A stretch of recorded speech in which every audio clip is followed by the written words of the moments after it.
Welcome to our live audience here. This is the Selkirk live stream event featuring an incredible matchup with Enrique Ruiz and Kyle Thieme versus Tyson McGuffin and Matt Goebel.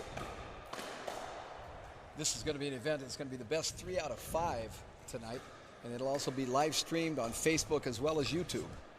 So you'll be able to catch this match even if you're not being able to see it live. You'll be able to pick it up later on also. That's right, and if you've got a smart TV, anything that has a YouTube app, Apple TV, Chromecast, Roku, Fire Stick, all of the above, you can watch it at home. So you don't have to just watch it on your phone or tablet. We'd like to thank North Park Athletic Club here in Spokane, Washington for hosting this unique event. They're boasting 4 permanent pickleball courts here, and the local legend here, Mr. Tyson McGuffin, is their pickleball pro. My name is Kevin Gardner, and I am here with professional pickleball player and official coach for Team Selkirk, Morgan Evans. And Morgan, I think now might be a good time for us to get to know the players a little bit better. That sounds like a good time. Let's talk a little bit about Enrique Ruiz. Okay. Enrique Ruiz, he's really got into pickleball a long time ago, in fact 25 years now. He could be maybe considered the father, at least the father, maybe the grandfather of pickleball with Selkirk. He was one of their first players sponsored by them. He's a 6-time national champion with wins in doubles and singles between 2010 and 2014. Also a 3-time TOC champion with doubles wins between 2013 and 2015, and he's still competing at a high level even today. Just recently in the 2017 Coeur d'Alene Classic and the 2017 National Men's Doubles 35 and over. All right, let's have a little look, see how Enrique got into pickleball.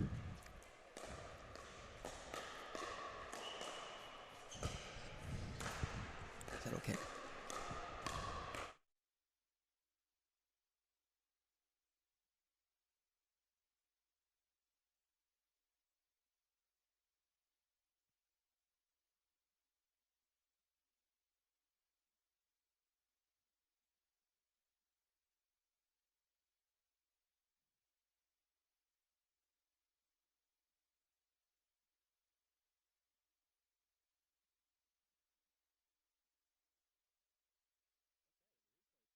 Is partnering up with another Selkirk. Enrique is partnering up today with another Selkirk legend, Mr. Kyle Thieme. Kyle is currently living in Boise, Idaho, so he's almost a local, just a brief 6-hour drive from Spokane here. He's had some fantastic victories in his career, including the men's doubles 30-plus gold medalist at the U.S. Open with another Selkirk player, Mr. Rob Davidson. He was the runner-up in the 2017 Coeur d'Alene Classic with his brother Brian Thieme, who's also a great player for Team Selkirk. He was the 19-plus bronze medalist at the 2016 Nationals with Aspen Kern. He's a Division I tennis player from Northern Arizona University. He started playing pickleball in 2015. Let's have a little look to see how Kyle got into pickleball. My pickleball story really stems from tennis. My wife and I were both Division I college tennis players. We were newlyweds. We wanted to find a hobby that we could do together. She had quit tennis because of an injury, so we were looking for something that was low impact, but we'd still kind of transition into quite easily. So we heard about pickleball. We went to the local group, tried it out. We both liked it. Continued. That was a little more than 3 years ago.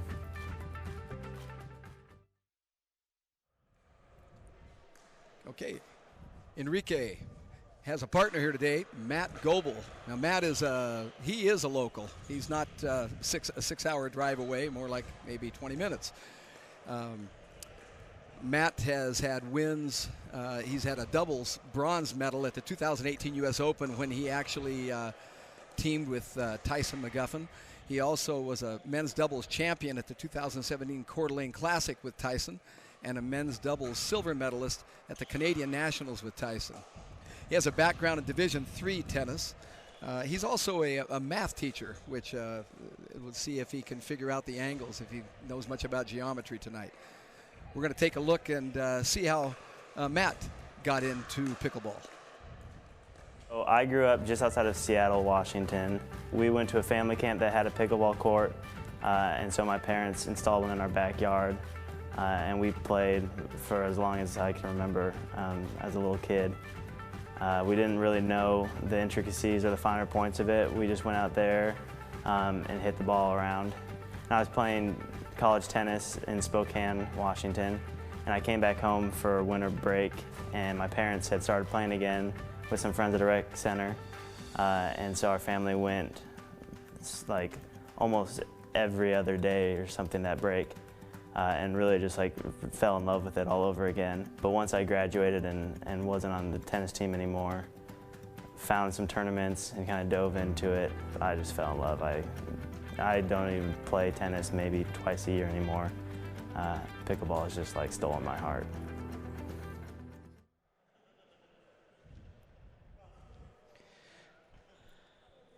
Mr. Goebel today is playing with Tyson McGuffin. The man needs no introduction, but we're going to do it anyway. He is living just moments away in Hayden, Idaho these days. He is the singles champion of the 2018 US Open, the singles champion of the 2018 Atlanta Open, men's doubles bronze medalist of the 2017 US Open with his partner today, Mr. Matt Goebel. He's also the 2017 singles nationals champion and the men's doubles champion of the 2017 Coeur d'Alene Classic, again with Mr. Matt Goebel. Now, he doesn't have a background in tennis that started at 4 or 5 years old, like many of the top-level players today. He didn't start until around 13, so he's put in a lot of hard work. He was actually more of a wrestler in high school. He was a two-time high school state champion in tennis, and played a couple of years of junior college tennis. He's become a USBTA certified tennis coach, and discovered pickleball at a local YMCA back in fall of 2014. Let's have a little look and see how Tyson started it all. At the time, pickleball, the name really wasn't attractive, and I really wasn't too intrigued. And I thought I was this, high-end tennis player and snobby as could be. And I thought pickleball was down here, and and tennis was up here. I didn't really fall in love until I played my first initial tournament. I fell in love with just the overall atmosphere and how family-oriented it was, and how it was like a fresh breath of air from tennis. Played a bunch of tournaments and had some success. Put my tennis rackets aside and started playing full time, and it's been a blast like the last 3 years, and it's totally changed my life. So,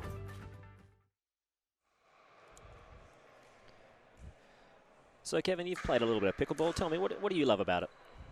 Well, I'm the same as what Tyson was just saying, that it's something that as an older guy, I was able to grab a racket and in a couple of times back and forth, you at least felt like you could play a game. Tennis, I never felt that way. You were lucky to get it over the net, but pickleball allowed you to be able to play and compete fairly quickly, really. Yeah, no, it has a wonderful way of both bridging generations, fathers and sons, grandfathers and granddaughters playing together, whole families coming together to play the game, and different levels of skill can all kind of equalize on the pickleball court. That's one of the things I love about it. I live down in Palm Desert, California, which is quite a serious sort of retirement community, to put it lightly, and going to the local parks, being able to play with people that are 2 or 3 times my age and having really competitive, fun games. That's not something you can see. We listened to Joanne Russell, a former Wimbledon great, talk about that earlier, and it's something that's really stuck with me. It's one of the reasons why I find it the most social of all the sports I've ever competed in, especially. And we're very lucky to have some a living legend like Enrique Ruiz here today to show what someone who essentially he has been playing pickleball since 1993, and that was the year that Mr. Goebel was born. So he's been playing for as long as Matt has been alive, and now they're going to be on the other sides of the court competing for bragging rights in this inaugural Selkirk event. That's a great point about the elderly people you talk about down there. That's something that can keep keep older people active, which is really, really important as far as if you want to be hanging around long in this world, you better stay active. And so, certainly, that's even though that said, I plan to when I retire from pickleball eventually, I think I'm going to take up tennis again. You know, just to take it easy on the body. I'll do the opposite of what most tennis players are doing.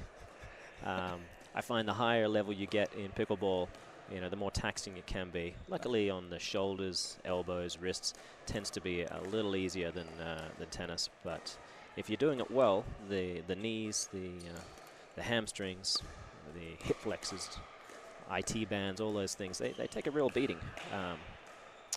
But that said, it's so much fun, you barely notice until you're cramping up at 3 a.m. Stay hydrated, stay hydrated. All right, we're going to switch now to another brief video on how to play pickleball. Pickleball is the fastest growing sport in the United States, in part because it has a very short learning curve. This is a brief introduction on how to play pickleball. Pickleball is played on a rectangular 44-foot by 20-foot court.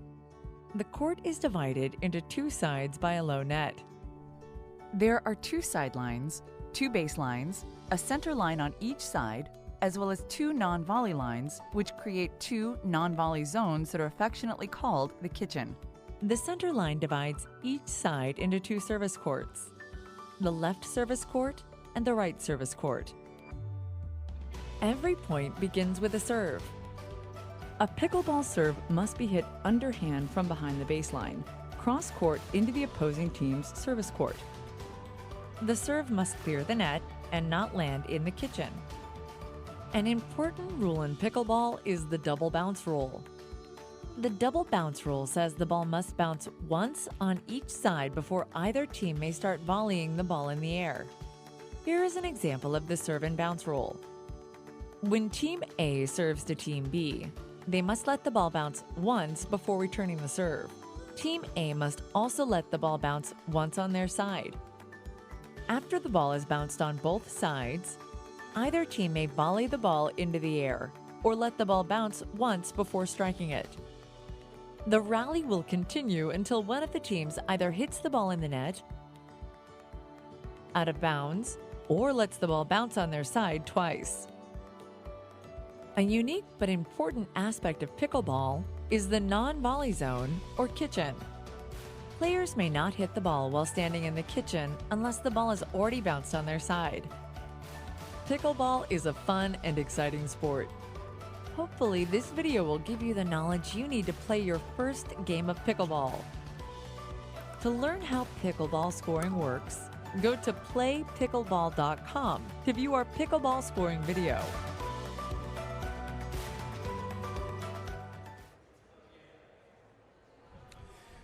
All right, we were getting pretty close to getting started here. I wanted to let you know that the official for tonight's match is Mike Sears. He's not from too far away. He's from Post Falls, Idaho. He's also the president of the Inland Northwest Pickleball Club. And this club puts on the Coeur d'Alene Classic Tournament. It'll be coming up this August. Yeah, I'm sure he's going to have his hands full today.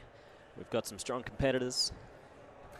And I'm curious myself to see how Enrique and Kyle are going to handle the weapons that Tyson McGuffin and Matt Goebel bring to the table. Matt is well known for his slippery shots. He has a forehand that's unlike anyone else's on the tour at the moment. He's able to pull the trigger from very low balls, and I think we're going to see a lot of that today. But Enrique, having more experience than, well, the rest of the players combined, I think he's going to be ready and waiting. One of his go-to shots is his lob. He is an indoor specialist. He's won a lot of indoor tournaments, and he does so with a lot of guys. He is able to redirect the ball incredibly well, and is very good at reaching into the kitchen and playing a kind of a flicking kind of lob that catches a lot of players by surprise. So it looks like we've got Mr. Goebel serving to start with. And they're going to be bringing him on the right-hand side to begin with. His counterpart here. No, they've made a switch. Tyson is serving first. Yep, and one more switch. Some early miscommunication. That could be a sign of trouble. I think they rock, paper, scissored it. That's a classic way to decide the serve. They're going to want to keep this third ball away from Kyle Thieme. And the crowd goes wild. It's a capacity seating here at North Park. And referee Mike Sears about to get us underway.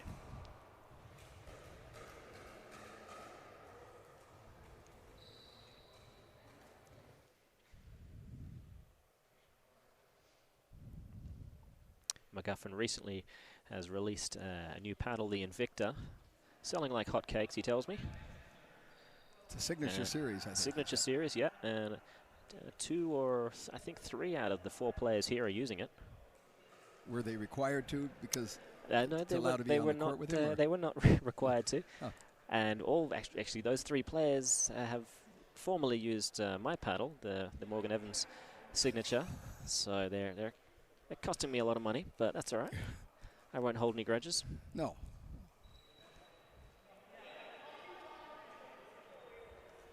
All right, after some brief delays, we are ready to get going with Matt Goebel serving to Enrique Ruiz.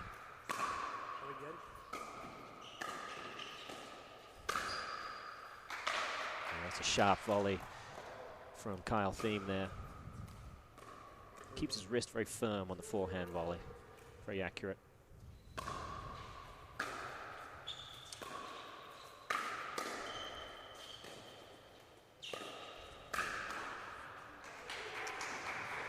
Now with the crossing shot there. Yeah, beautiful looking forehand swinging volley from Matt. You would typically expect that shot to go down the middle, and that's what Enrique was waiting for. So Matt switched up, went on the outside.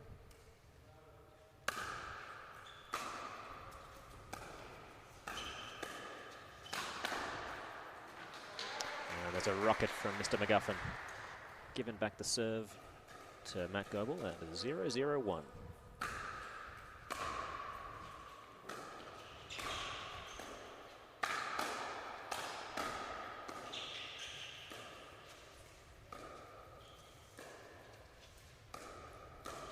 Got some gorgeous looking backhand dinks. And Kyle Thieme looking to thread through the middle with the divorce ball. No one quite sure who's going to get that one.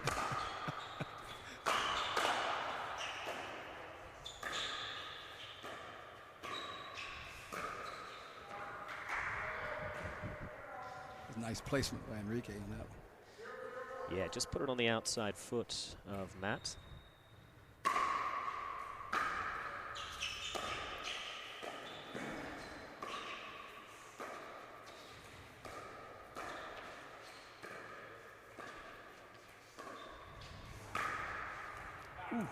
Ooh, and they've called it long. A very ambitious shot from Matt Goebel, but he's known for that. And 60% of the time, he makes it pretty much every time. Very aggressive player. Very aggressive. But that's why we love him.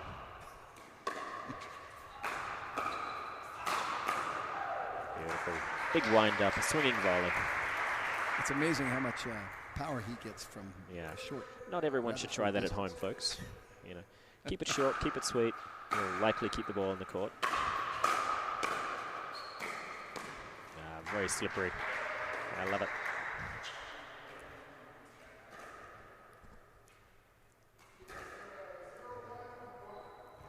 Zero 1-1 is the score.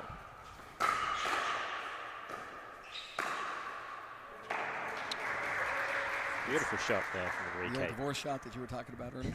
Another one. Someone will get a hold of that at some point. But Enrique creating a lot of power from a short distance off that backhand. Ooh. Some machine gun activity early on.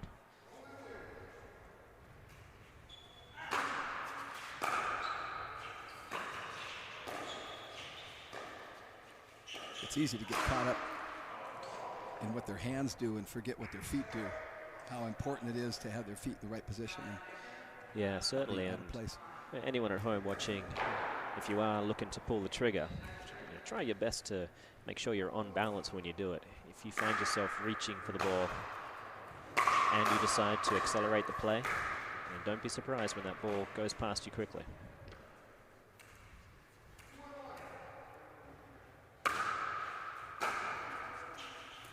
Nice deep turn there from Matt Goebel. Well, that's exactly what happened there. Enrique was just getting himself planted as he swung for that ball. Difficult shot.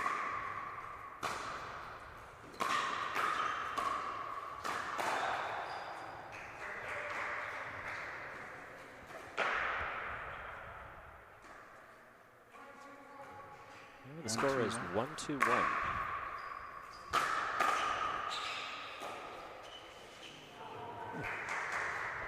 That's an uncharacteristic error from Matt Goebel. He's usually very precise with that shot. 1-2-2 is the score.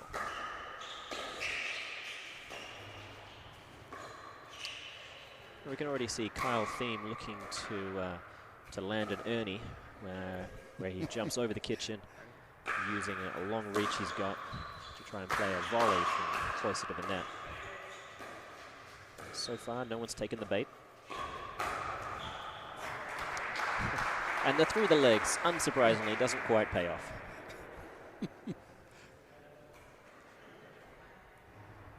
That's definitely an old tennis move.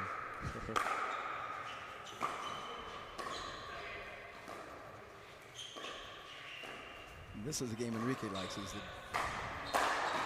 Oh, yeah, exciting point there. And that's given him a side out. 2-3-1 is the score.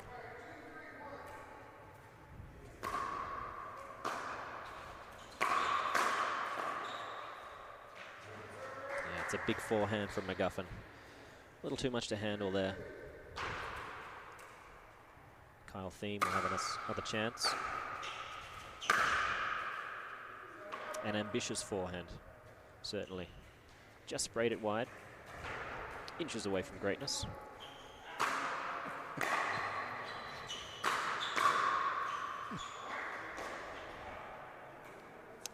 Are you seeing any kind of a pattern already setting up as to a strategy that either one of the teams is using right now?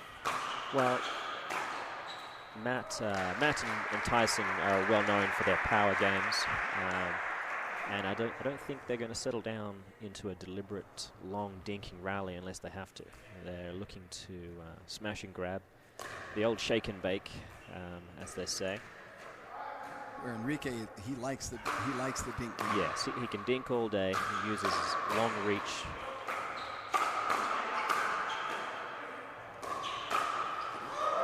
Oh, just missed.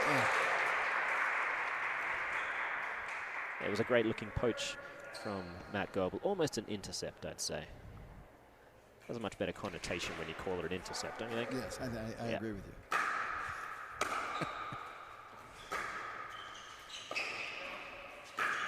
Oh, there it is. Passing shot. Yeah, that's the patented Goebel forehand.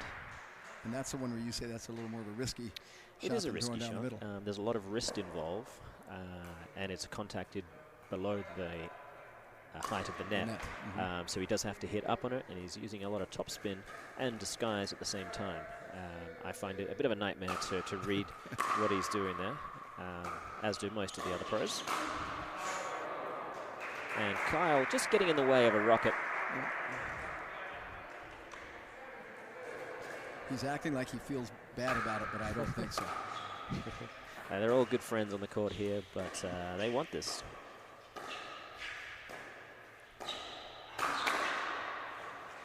And 7-2, it spreads it to 8-2 now. They're running away with this first one. And a timeout is called. Okay, and the crowd getting involved here, applauding the high level of play.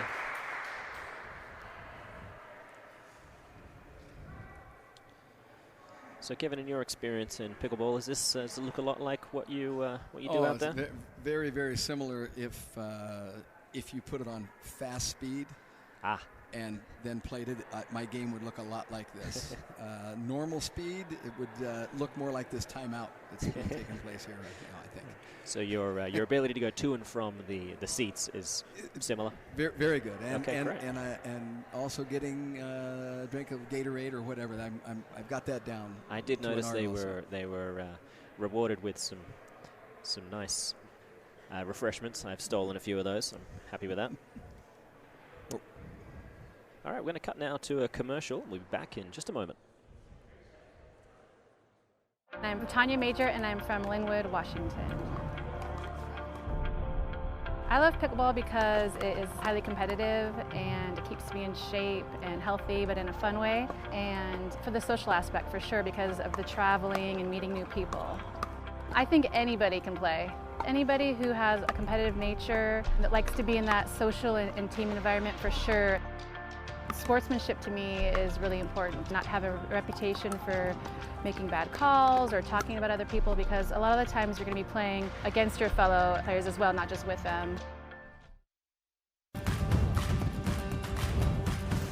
I play with the Selkirk paddle really because of the company. I think the owners, they're just good people. I have the same values as them. So that was really what attracted to me in the beginning, and then I've stayed with them because their equipment's just world class. It's the best equipment out there. So they continue to push the envelope with the technologies and innovations where there aren't any paddles that are better, in my opinion. I tell you that the more I see Kyle Thieme, the more I think he really is Selkirk's answer to Bradley Cooper. He's a good-looking man. There's no doubt about it. I can understand that. I see. Even with his hair sweaty.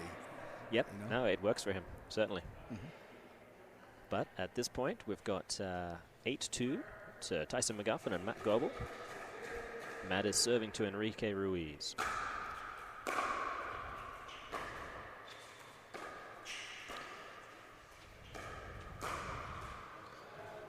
And that's actually Tyson's favorite shot. He says his favorite shot is the misdirected attack, and that's caught Enrique by surprise, which is not an easy thing to do.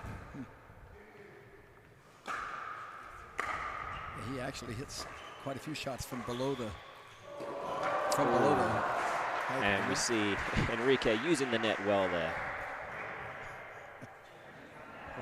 That's just a great strategy. If you can work on that at home, folks, just clipping the top of the net and letting it dribble over, then you have national championships in your future, guaranteed. However, it is 2-9-1. Now they're going to have to get the pedal to the metal here if they want to compete with these champs.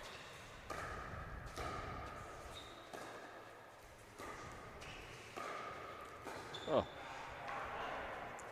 For my money, it's one of the best looking shots in the game. Kyle Thieme's backhand slice dink. He, as a tall player, I think he's all of 6'4" or so, but he gets incredibly low, and that helps him play that shot. If you're a taller player out there, remember you do have an advantage, but you do have a disadvantage as well. And the disadvantage tends to be how well you can be consistent on the low contact dinks. So do everything you can to get yourself down for that ball. They have a tendency to bend over more at the waist rather than bending at the knee. Yeah, exactly. Yeah, and that can cause some timing issues when trying to play such a precise shot like a dink. How much do you think the fact that Tyson and Matt play together quite a bit? It's a huge factor, certainly. So often it really is coming down to how well a team can communicate about that middle ball. And also just reading each other's body language preemptively, knowing the tendencies of your partner. I'm playing a lot these days with Tyson, and we're starting to get a good groove on when we're about to pull the trigger, and therefore when a player, a partner should move in and start to look to poach, or intercept, I should say. Mm-hmm.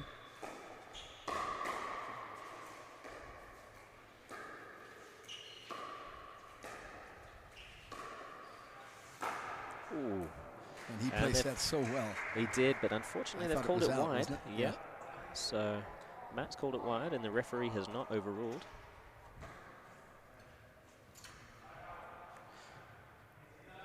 They're just discussing whether or not that's a side out. A little miscommunication here. What's going on? I think they're discussing dinner plans. Yep, that's it. Yep. All right. And we've got 9-3-1, it appears.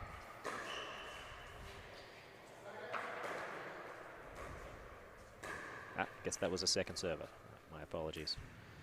3-9, 3-10-1.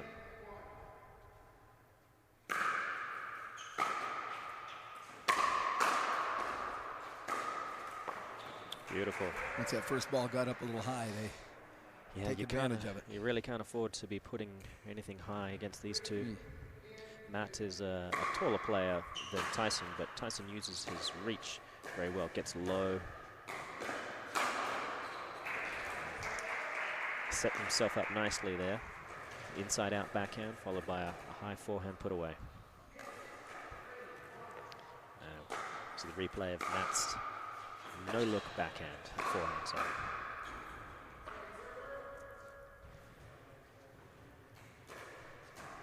(10-3-2). This is for first game.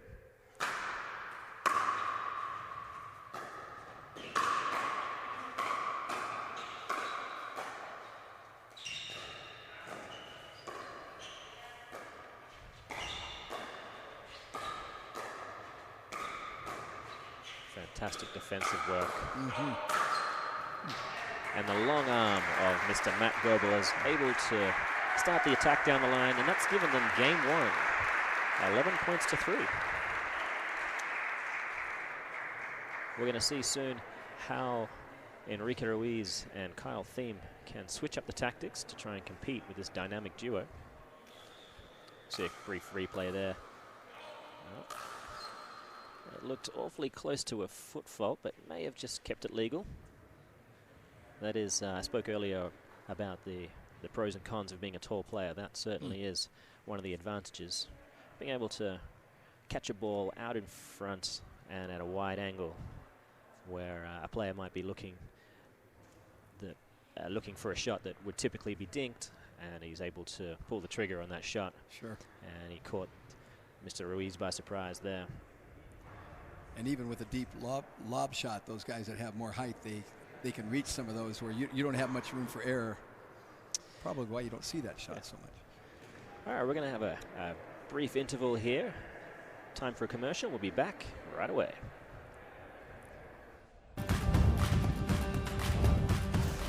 The best piece of advice I would give to an amateur trying to become a professional pickleball player would be pick good partners, right? In doubles, you're only as good as your partner, and if your partner's better than you, that's what you want.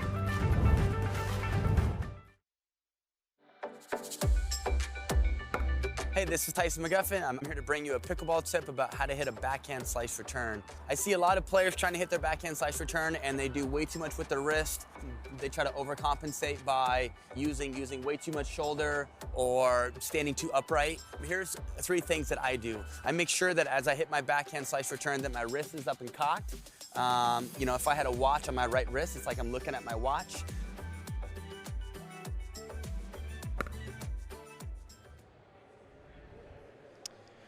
All right, we're getting ready to start game 2 here. I have a question for you. Earlier in this match, in game 1, you mentioned that Kyle was about to do an Ernie. Can you explain exactly what that is? Yes, it's a shot where a player attempts to often leap over the kitchen line, where the kitchen line and the sideline intersect, moving over that quickly, anticipating a ball that's going down the line. They're attempting to contact that ball much closer to the net, usually with a forehand volley, but can be done on the backhand as well. So that would be even like if they're going to do a shot around the side of the net, that would be a place where you'd want to place yourself possibly. Yes. Yes. Okay. All right, we've got Enrique serving to Matt to start game 2. And Dyson's been aggressive on a low backhand, going through the middle. Now, Kyle Thieme and Enrique Ruiz, they haven't played a whole lot together. So that middle is often an opening where there can be some miscommunications between a new partnership.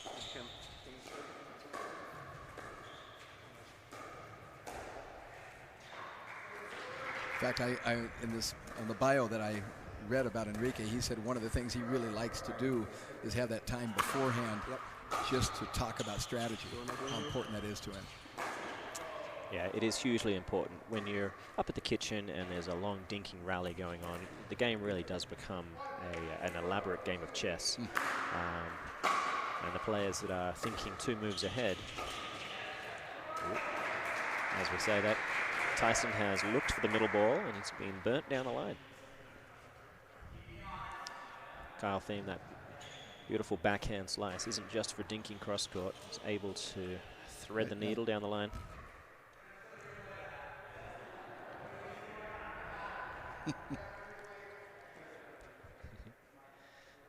And we have 0-1-1. Enrique serving to Tyson.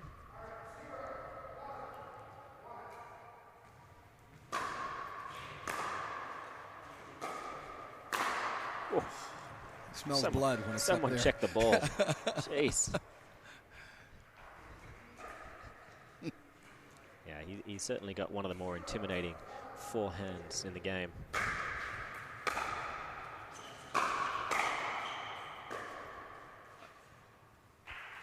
And they've gotten the serve back quickly. There's a daunting feeling to know that your opponents can get the ball back and serve very quickly. Ooh, that's the Hail Mary. And a little miscommunication, and that ball is out. Yep. Wouldn't generally recommend it for those players out watching at home to be hitting a lob from the baseline. Perhaps there's a little overconfidence there from Mr. Goebel.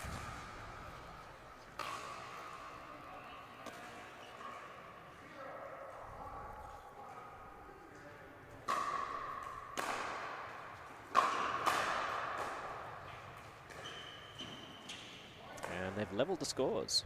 The score is 1-1-1. And Rico is now serving to Matt Goebel.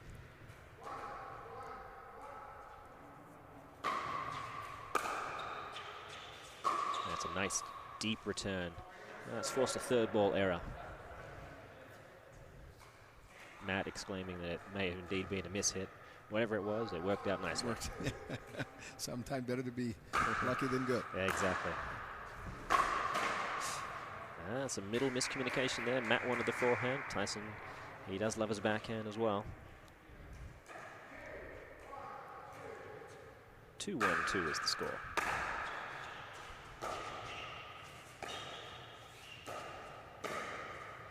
Oh, it's gorgeous. Yeah. And most of these guys have a background in tennis, but Enrique's, in his case, it was in table tennis, ping pong. Yes, he was a competitive ping pong player. And so often they have some of the fastest hands you're going to see on the court. A top-level ping pong player, sorry, table tennis. I'm just going to hold for that. Wow, incredible athleticism just to get that ball back. Wow. Beautiful. As we're saying, yes, a top-level table tennis player, they have a reaction time available of around about 250 milliseconds, which is not a long. No. A return of server at the top level in tennis has around about 350 to 400 milliseconds. However, the timing doesn't equate. It's more about how well you read your opponent's body language to announce the forthcoming attack. So Enrique, he's gifted with good hand speed and 25 years of experience. So he gets his paddle on a lot of balls. It's like we were saying earlier, is one of the great things about this game that a fellow that is certainly not that Enrique is old, but in comparison to the other guys, in many sports he would not be able to compete. Exactly. But this sport he can. Very unique.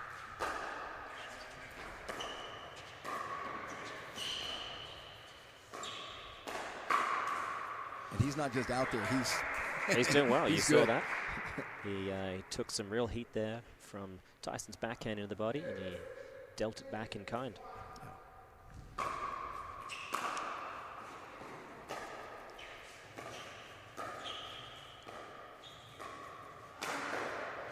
Ooh, didn't get away with it there, though. No.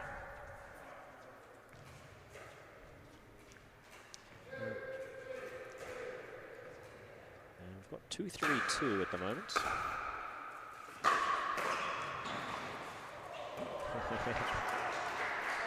A desperate attack off a long run. Unfortunately, such a low contact making that shot almost impossible, even through the legs. 3-2-1.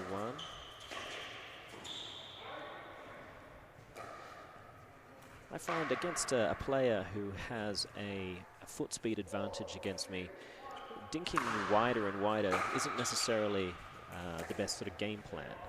Apart from anything else, if you give an angle to your opponent, you can easily get an angle back. And if someone is able to hit that angle and make you move more than you can make them move, then that foot speed advantage really comes into play, as opposed to more of a middle ball where they're not necessarily given an angle to open up the court so easily. You're taking your foot speed out of the... Yes, you're taking that out of them. And therefore, you have to challenge them in other ways. Consistency, hand speed, disguise. Those other elements that are so important in the game. And that might be maybe your hand speed is better than his, so you want to play a game that requires his hand speed. I want to dictate the style of play, and that's a huge part of it. Right now, these two teams are trying to exert their preferred style of play. Enrique and Kyle would like to play a more civilized dink fest. They're fantastic counterpunchers, and if they're attacked, they're certainly going to fire back. But they would like to settle things down and use what they believe as their best chance, and that's their dink games against these two. As opposed to Matt and Tyson like to go for body shots when they... Yep, it's a smash and grab. Yeah. This is shock and awe.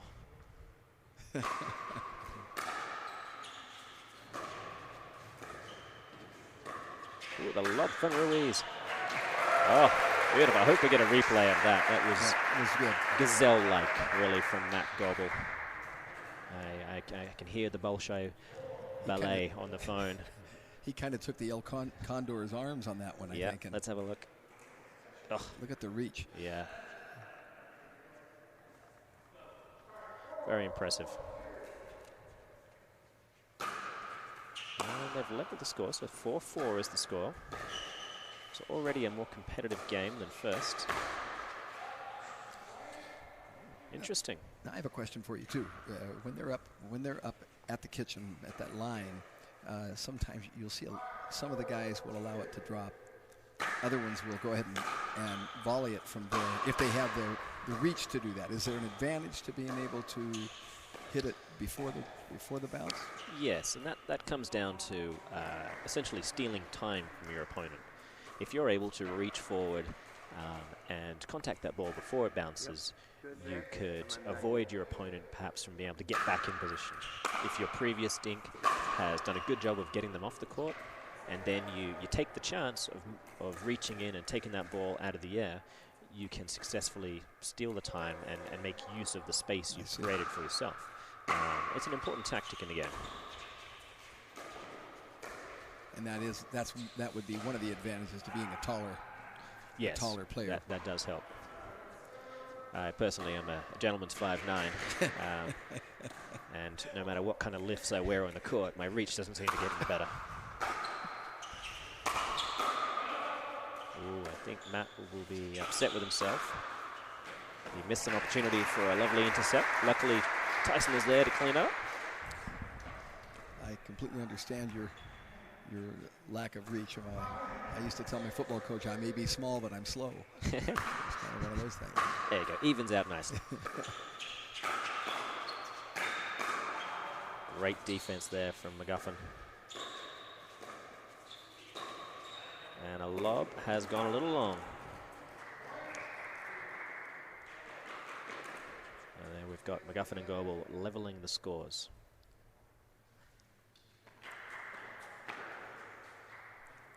Oh, there's something on the court. 6-6-2 is the score.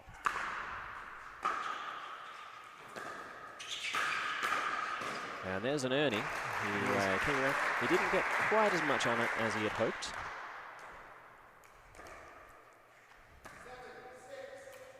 Seven, 6-2. So this match, a little bit atypical compared to a normal pickleball match. This is the best 3 out of 5 games to 11, win by 2, as opposed to a typical match in a tournament, which is usually the best 2 out of 3. That is going to give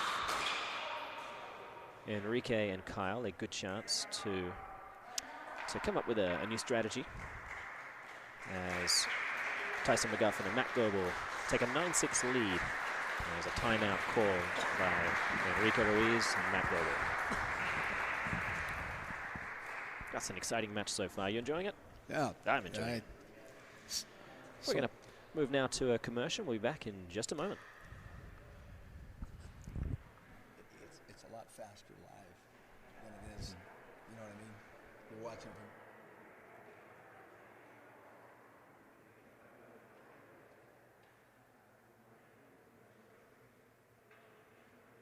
I'm Lynn Seiler, and I'm from the Tacoma, Washington area. I love pickleball because it's good exercise, it's fun, it's a great sport for everyone of all ages to play. I started as my high school PE credit, and I think it's a game for all ages, and I think it's a game that we can play into our 80s and 90s. And so I'm hoping that when I'm like 50, I'll be really good. Number one tip is probably trust the partner that you're playing with and just watch the ball. Watch the ball hit your paddle.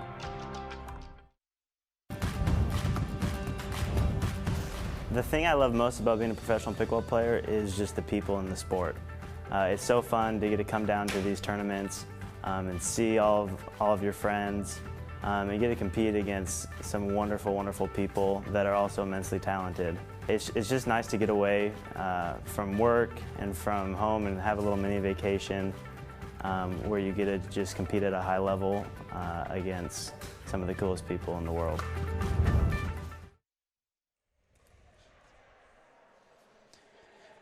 And we're back live at the North Park Athletic Club here in Spokane, Washington. We very much appreciate them hosting this very unique Selkirk live stream event. We've got Tyson McGuffin and Matt Goebel taking on Enrique Ruiz and Kyle Thieme. He's gone around the post. Tyson's let it go and it just sailed long. So, great rally to open up after the timeout. And that's given them game point.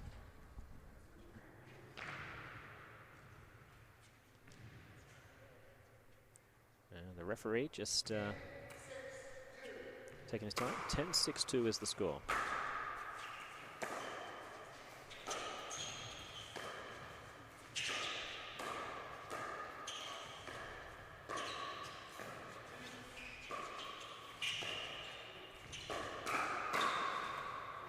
And Enrique just missed that reflex volley wide. And that's given Tyson McGuffin and Matt Goebel game 2. And they've taken that one 11-6, so they're 2 in the bag, and they'll need to win game 3 to call it a day. Don't forget, folks, if you're watching this on your tablet or smartphone, you can watch it on TV as well. If you go to your YouTube app, a lot of the modern TVs, as well as Apple TV, Chromecast, Roku, all of the above, they'll have that, so you can watch it on the big screen. Pickleball's great live, but it's not bad on an 85-inch 4K TV either. That's true. You know, I coached football for a long time, and one of the biggest, when you were looking at stats from a game, one good indicator of which team was going to win, or which team did win, would be turnovers. If you were looking at stats from a match, what is one of the number one things that you would notice that would be, that you could look at and say, oh, this is probably the reason that they lost? Yeah, one of the things I look at is how often a serving side is successfully getting themselves up to the kitchen. The returning side has a huge advantage in pickleball, and the serving side, their skills, ability to dink and to move up to the kitchen in phases if need be, successfully implement a power game up there, it can happen well from the baseline as well, but that's a huge one. We're going to briefly move now to a commercial, and we'll be back with Game 3 in just a moment.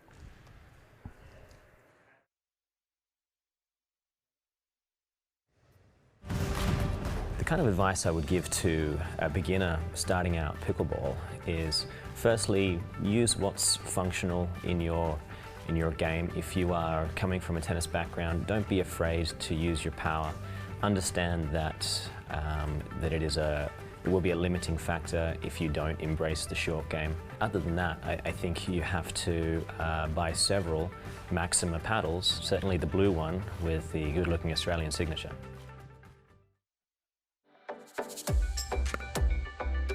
Hi, this is Tyson McGuffin. I'm here to bring you a pickleball tip about how to put more top spin on your ground strokes. First thing, make sure that you're swinging up from 6 to 12, okay, and you're brushing up the ball. Secondly, make sure you're using your legs and driving your weight up through it. Thirdly, make sure that you're pushing from your shoulder and you're using big body parts as you're getting topspin. I see a lot of people trying to overcompensate with their wrist and trying to do it with their wrist, and it's usually not a good outcome.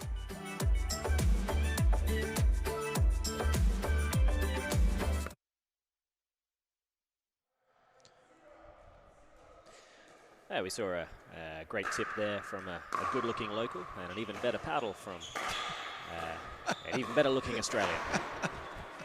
Certainly no shameless plugs there. We're starting up Game 3. An initial side out, Enrique Ruiz. Serving to Matt Goebel, 0-0-1.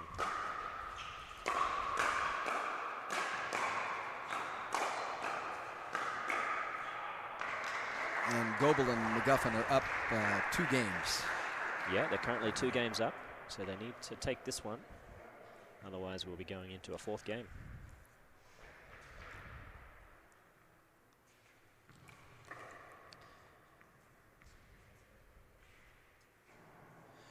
McGuffin spends more time off the ground than anyone in the game, I believe. He's currently going for his pilot's license. Kind of a roux out there, not really, as it were, from down under. Certainly. Gets free appetizers at Outback Steakhouse. Good looking backhand there from Enrique. Oh, and he's got through. Oh, but they've called it long.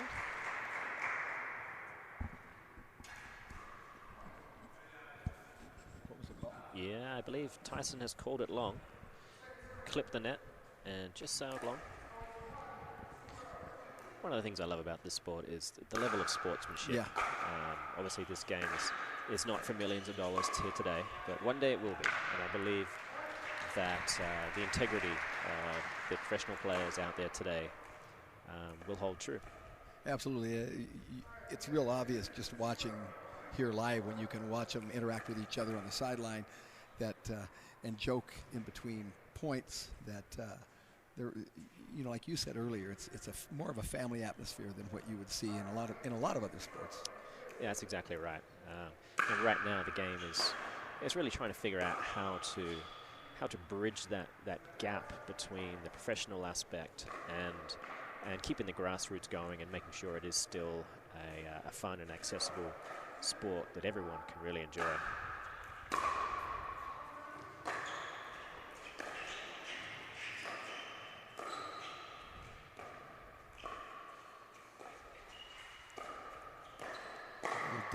Dink session there. Yeah, and Enrique's pulled the trigger on a low ball. That's another one of those metrics that you can really start to read as the game goes on. Which player is the one that makes the bad decision, or at least the risky decision first? And I think Enrique's feeling a little bit of pressure, so he's starting to make some plays from well underneath the net. And then it's causing some of the unforced errors that. Exactly. Yeah, players are reading those. So, it's a fantastic rally unfolding here. Placement right. Yeah, it's right down the middle. Solved the riddle on that one.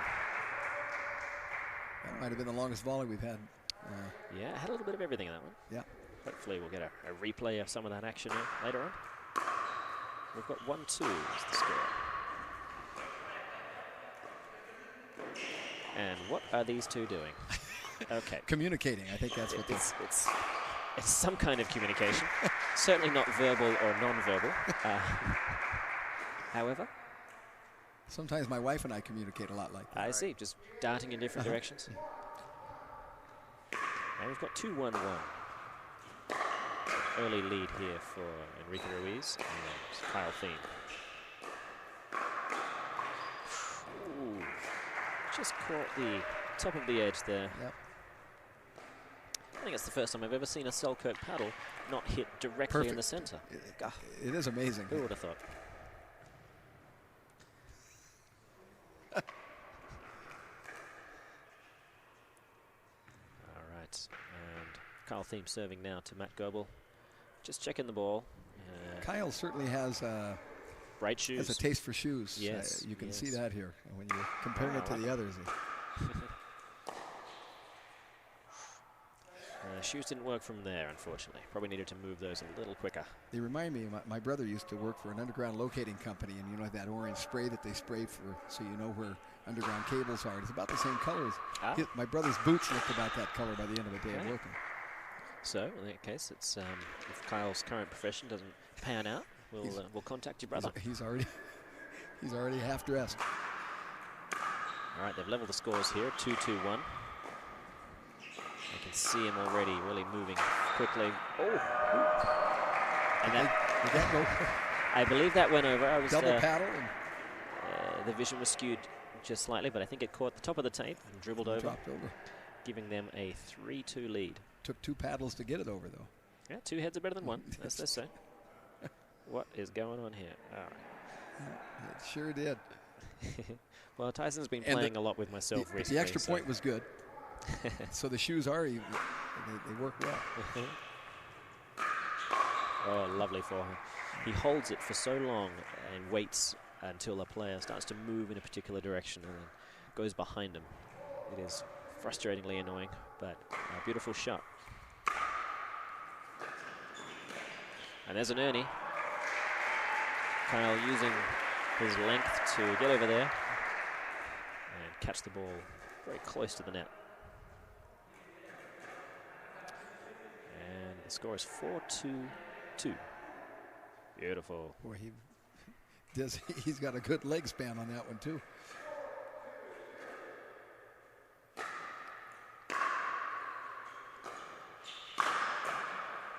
Oh, fantastic defense there from Matt. And there we go. Tyson moving as fast as Tyson McGuffin possible. And then Matt able to clean up a high ball. Now you showed as Kyle was going through he jumped over the kitchen that time. It is possible for him to run through the kitchen to get to that ball. That's true. You do need to establish both feet on the outside of the kitchen for it to be a legal shot, though. So that's one of the reasons why you typically see players just hopping over. In mixed doubles, certainly yesteryear, you would see a lot of the players straddling the line and just holding their position. Not getting clear to the outside. They're just... Yeah, exactly. So they, in that sense, they are able to immediately become the most intimidating player on the court by having a contact point much closer to the net. All right, we're going to throw quickly to a commercial, head back after this timeout.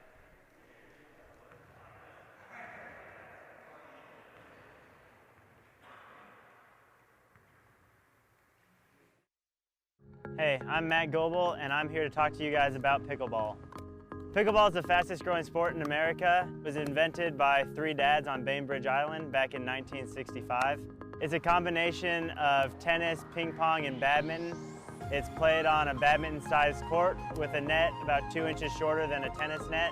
You play it with a paddle a little bit bigger than a ping pong paddle and a little more durable wiffle ball.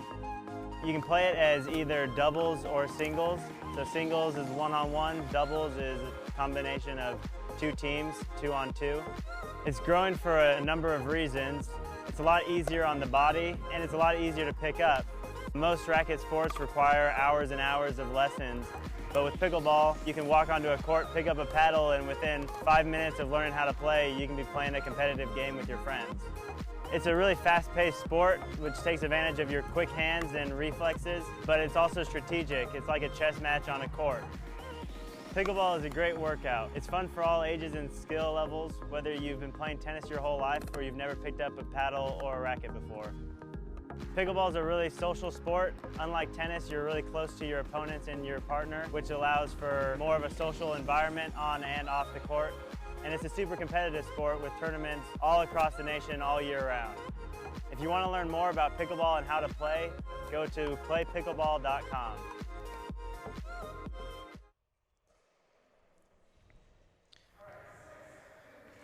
Okay, and we're back live here with Matt Goebel and Tyson McGuffin taking a good-looking lead against Kyle Thieme and Enrique Ruiz.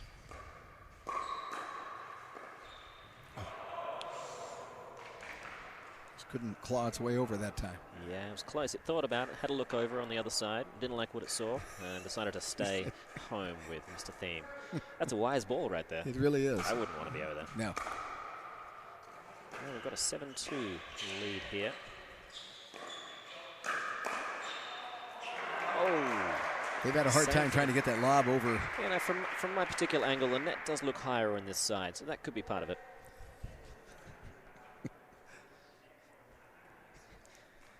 8-2 is the score. They're running away with this one. Enrique, his patented lob, it's really been taken away from him to a large extent here. He is a master of it, but with the kind of athletes he's got in front of him, it's difficult at best. Oh. We expected a bullet through the middle there. Almost a dink cross-court volley winner. That is, that's a lovely-looking shot from Mr. Matt Goebel. 9-2-2. So you were saying he's hard to read, though. Very hard to read, yeah. Going to do with the ball. Now that's brought up match point here with 10-2-2. We could close the door on this one. For my money, I think they're going to go for broke. Something like the shake and bake.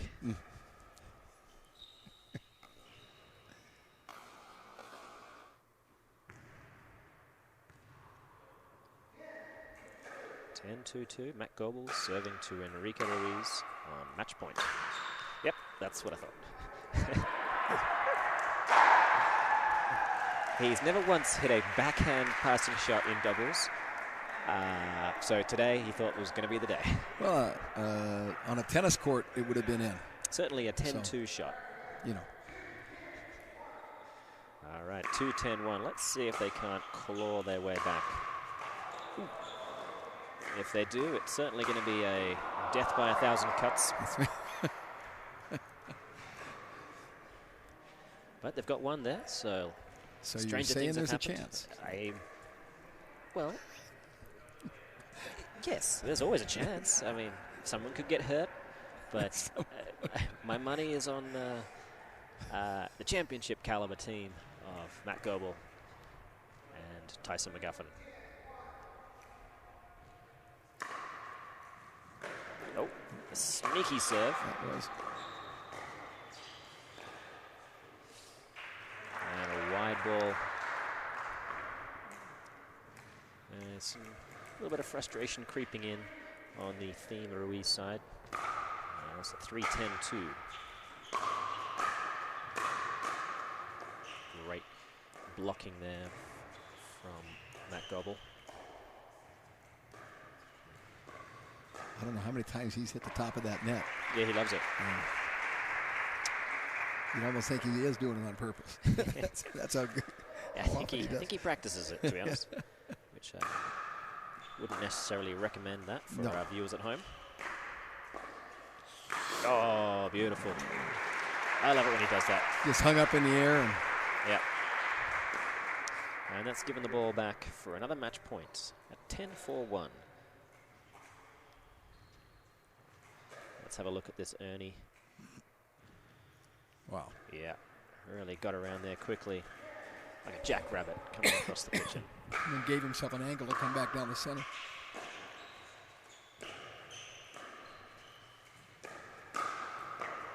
And that's it, folks. He was sitting on that.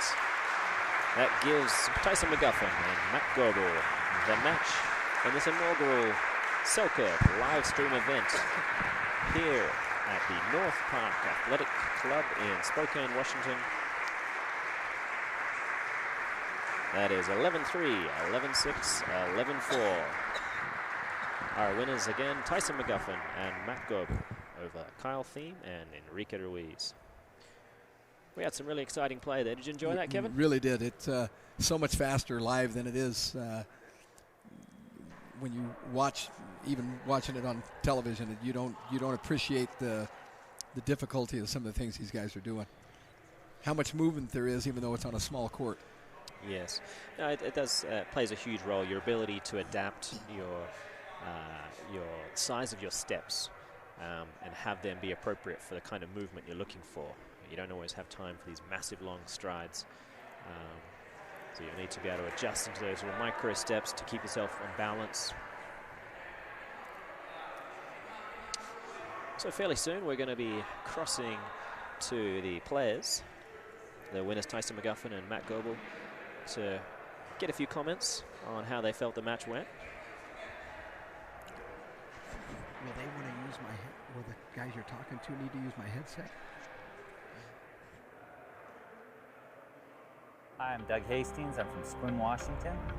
I used to play a lot of tennis. I got competitive with it, a little passionate. It just got difficult. Shoulder injuries, elbow injuries. Pickleball's a dream. Smaller court, no more injuries, and loving life again. Everybody should play pickleball. I think my family kind of embodies that. We have 3 generations. I have my daughters, they started at 9 and 11. Mid-40s for my wife and I, and her parents, mid-70s. Our vacations are pickleball adventures. Don't get sidelined because of what you might have perceived pickleball is. It is a game for everyone. Any generation, have a lot of fun, just spend a lot of great quality time with each other.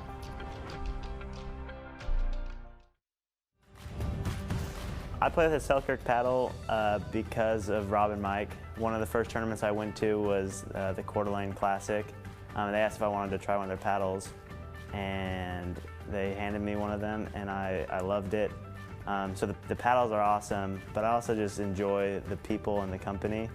I've never even considered trying another paddle because I've been so happy with the products that they've put out and so happy with the company and the way that I've been treated with them.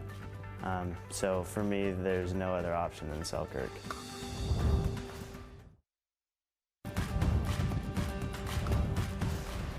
The game of pickleball is unlike any other. I mean, I've been playing it for so long, and it's just a lot of fun. It's a fun sport to play. I love all the aspects of it. I love how competitive it is, how fun it is, and the social part of it. It's just amazing to me, all the wonderful people I have met.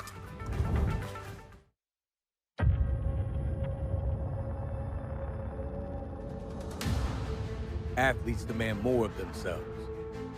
They demand uncompromising endurance, relentless power, pinpoint precision. They also demand more from their equipment. Selkirk Amped. Power, control, no compromise.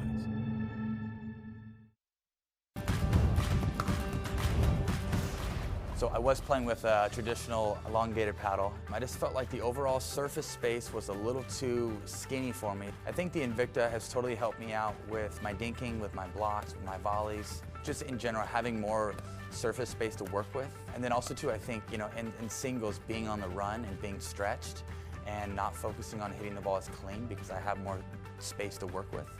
So the Invicta, it's got the surface space, it's got the length, it's got the handle. I mean, it's everything that I wanted in a paddle.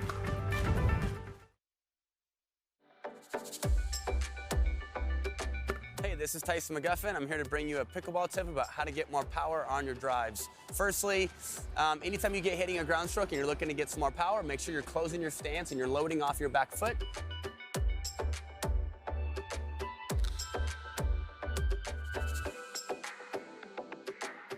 Secondly, make sure that you're getting a lot of paddle head speed as you make contact.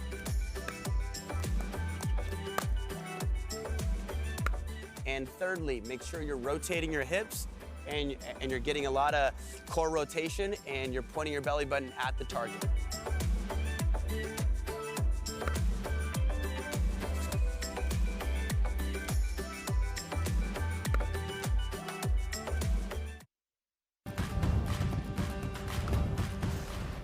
The game of pickleball is unlike any other.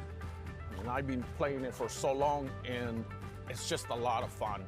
It's a fun sport to play. I love all the aspects of it. I love how competitive it is, how fun it is, and the social part of it. It's just amazing to me, all the wonderful people I have met.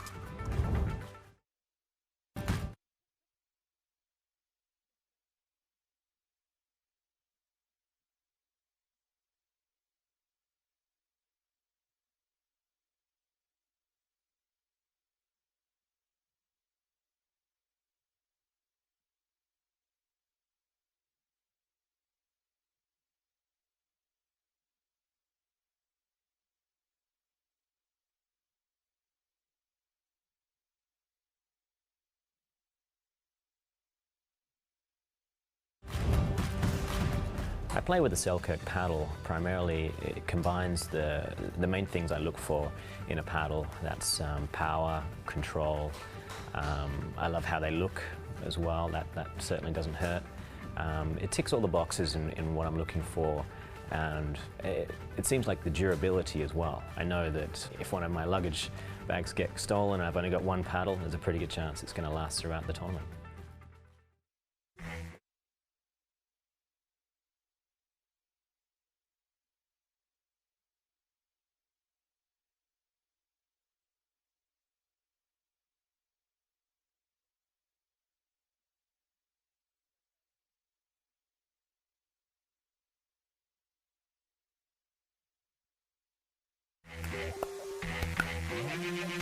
I mean, I feel taller. Is anyone else seeing that? I feel better looking. It's got a huge amount of control. The ball really stays on the paddle for a long time, able to curl it as much as I need to. It's like Barry White had a love child with the Beatles, and they made a paddle. It's just smooth. I love the power. It's like they're taking a Formula One car and giving it like Cadillac suspension. On the serve especially, I have the kind of a license to swing much faster, to really go after it. And the kind of spin you can get seems like it's really dipping the ball down the court. Just having some extra confidence to go for something even more elaborate. Can't go wrong. Love it.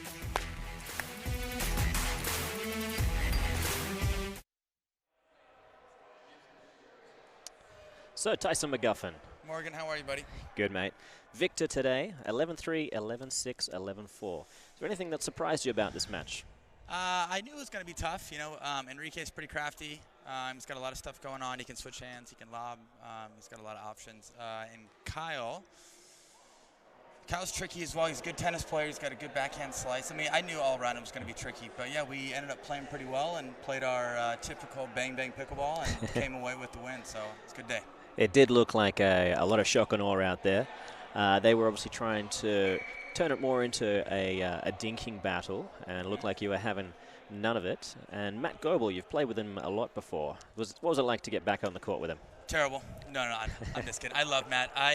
When I started playing 2.5 years ago, Matt was my partner and has been my partner. And actually last weekend, you and I played Matt, and that was actually my first time playing Matt in doubles. It was not very fun. But no, I love playing with Matt. He's a great guy. He obviously likes to play aggressive, so usually I'm kind of the setup guy. But no, it's been good. Look, it was a fantastic match. Had a little bit of everything. It looks like you're starting to play more and more Ernies. Is that a shot you're really working on? Yeah, you know, I'm starting to be more aggressive. Starting to add in some more tools in my package. Hang on, you say you're trying to be more aggressive. You're most likely the most aggressive player on the tour. How much more aggressive are you going to be? In doubles, sorry. In doubles. I see. But yeah, I've been trying to Ernie. I've been working a lot on my doubles game.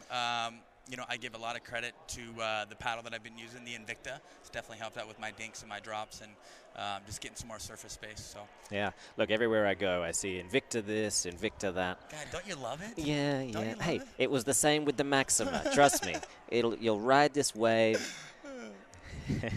All right, so what's next for Mr. McGuffin? What's next? Actually, 3 tournaments in a row with you. So I'm going to Beer City. He's a lucky man. Beer City, Grand Rapids, Michigan, here in 2 weeks, and then Triple Crown the weekend after in Simi Valley. Weekend after that in Concord. So I guess I have to see you 3 weekends in a row. It's going to be tough. It's going to be difficult. I don't even do that. I knock out the mirrors in my apartment. And I believe we're running a camp together down in Tres Palapas. Tres Palapas Yeah. and Las Barrelas. Yeah, Indeed. Las Barrelas, it's about an hour north of Cabo. Come check it out. It's October 22nd through the 28th. We're doing 2 3-day boot camps. Should be lots of fun. You and I, baby. That's right. Let's do it. Let's do it. All right, guys. Well, we're going to wrap it up here. I'd just like to have a huge shout out and thank for North Park Athletic Club here for hosting this event. It's a wonderful facility. We hope everyone at home has enjoyed it. Please go to selkirk.com/live to subscribe for the Selkirk newsletter. That'll keep you up to date on upcoming live stream events. Thanks a lot for spending time with us, guys. Cheers.